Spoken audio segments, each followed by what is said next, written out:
السلام شيرات، ان شاء الله تكونوا بخير وعلى خير. اليوم جبت لكم خبز بزاف بنين ويجي مقرمش وهايل، يعني تقدروا تستعملوه في بلاصه اللي تشروه، يعني تقدروا تخدموه في الدار ساهل وبطريقه بزاف مبسطه وسهله، يعني كامل تقدروا ديروه. هنا عندي راح نقول لكم مقادير. عندي مغرف كبيره خميره تاع الخبز، وعندي مغرف سكر كبيره ونص مغرف صغيره ملح. هنا وعندي ما يكون دافئ. راح نضيف الفرينه كما شفتوا، نضيف عليها المكونات ونبدا نزيد في الماء حتى تطلق لي هذيك العجينه، ونبدا نخدم فيها يعني كما راكم تشوفوا في الفيديو. نخدموها مليح، ومن بعد راح نبدا نزيد نضيف في الفرينه.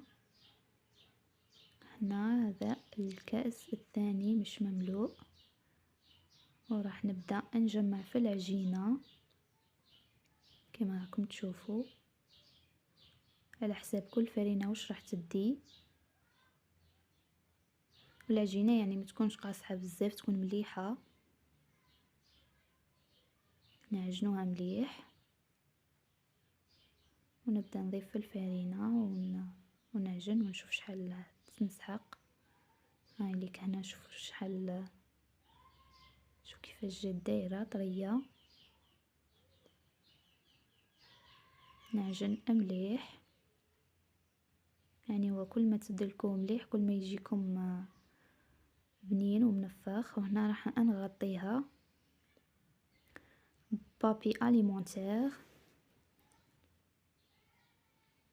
ونخليها تخمر حوالي ساعة او ساعة ونصف، يعني على حساب الوقت اللي تقدروا تستعملوه نتوما. وهنا بعد ما كانت خمرت معايا وضاعف الحجم تاعها، راح نضيف لها مغرف صغيرة تاع الزيت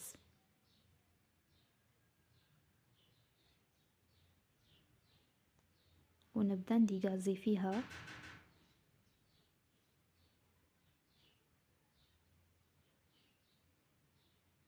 وندخل هذاك الزيت في العجينة وكذلك ندلكوها مليح.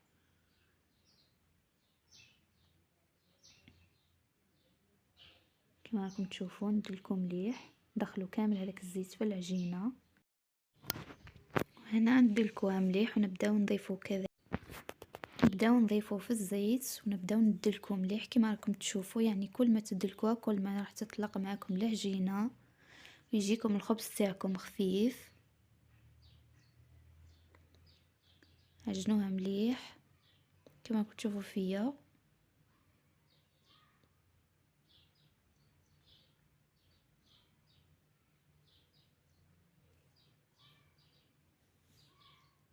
وهنا كذلك راح نزيد الزيت وراح نزيد ندلكها، يعني وين ما تحسوها راح تلاصق في البلا تاعكم، في البلا اللي كنتو تعجنوا فيه، بداو تضيفوا في الزيت يعني مرتين او ثلاثة فقط، ودلكوها مليح. دخلوا كامل هذاك الزيت في العجينة، والخبز هذا يعني يجي ما شاء الله خفيف وبنين، خير من تاع المحلات، تقدري تديريه في دارك بلا ما تشري.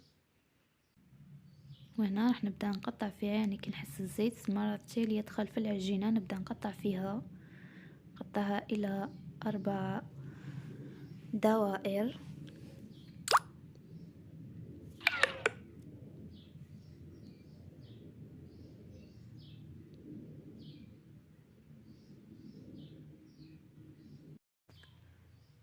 راح نديروها دوائر ونخلوها ترتاح، وراح نضيفوا لهم كذلك الزيت ونغطوهم كما راكم تشوفوا.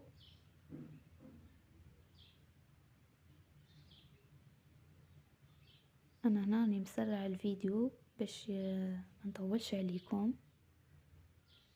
هاليك هنا بعد ما ارتاحوا، عفوا يعني بعد ما يرتاحوا راح نضيفوا الزيت.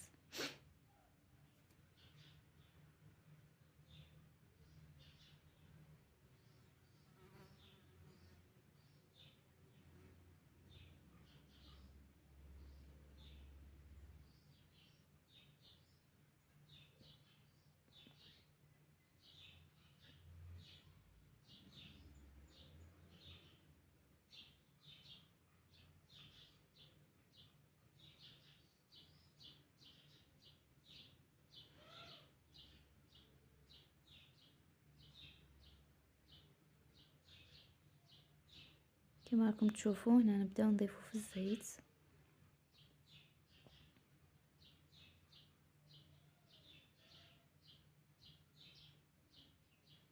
خليهم يرتاحوا، نضيفوا لهم الزيت، نرجعو نغطوهم ونبداو نخدمو بالوحده.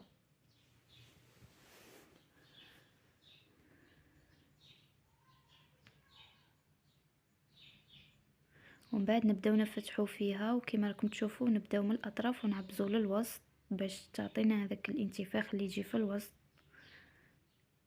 كما راكم تشوفوا نبداو نحطو في البلا. شوفوا المره الثانيه باش تفهموا كيفاش جات.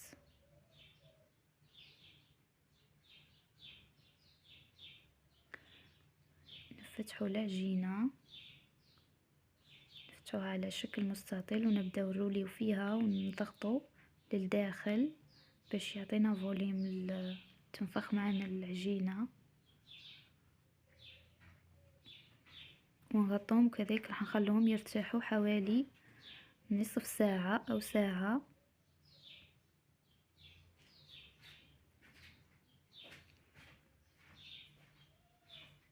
هاي لكم للمره الثالثه باش تفهموا الطريقه.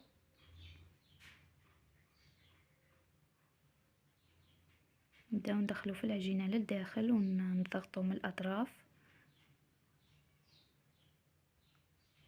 ونخلوهم كما قلت لكم يرتاحوا. بعد ما يرتاحوا راح ندخلوهم طول للفور، راح يضاعف الحجم تاعهم. هاليك هنا بعد ما ارتاحوا غطيناهم،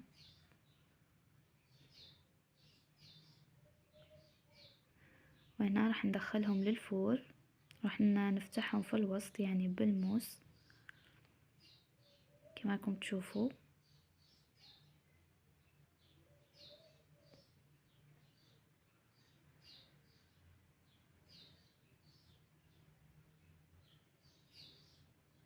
نكمل كامل الخبز اللي عندنا. تقدروا تضاعفوا الكميه باش يجيكم بزاف، كما انا ما الافراد تاوعي يعني هذاك ما نحتاج.